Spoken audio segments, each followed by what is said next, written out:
Today, I'll walk you through how to create links for a Power BI report, even if you're a total beginner or just need a quick refresher. By the end of this guide, you'll know exactly how to generate shareable links for your Power BI reports so you can easily collaborate with others. Let's get started by opening your Power BI dashboard. This is where all your reports and data visualizations live. Don't worry if your dashboard looks slightly different, the core functionalities remain the same. Once you're in your dashboard, navigate to the specific report you want to share. This is similar to finding a specific book in a library. You want to locate the right one before you can share it with others. Now look for the Share button located in the top action bar of your report. This button is your gateway to sharing your insights with others.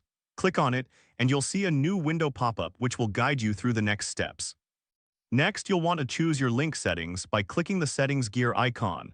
This is where you can customize who gets access to your report. You'll see three options here. First, people in your organization. This means anyone within your domain who has the link can access the report. It's like inviting everyone in your office to a meeting. Second, people with existing access. This option simply copies the link without changing any current permissions. Think of it as sharing a book that's already been checked out by someone else. Lastly, there's specific people.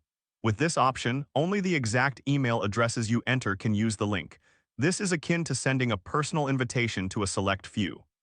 Once you've made your selection, click Apply and then click Copy Link.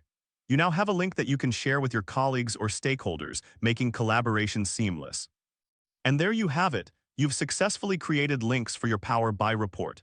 Remember, sharing insights can lead to better decision-making and teamwork. If this helped you out, please give the video a thumbs up.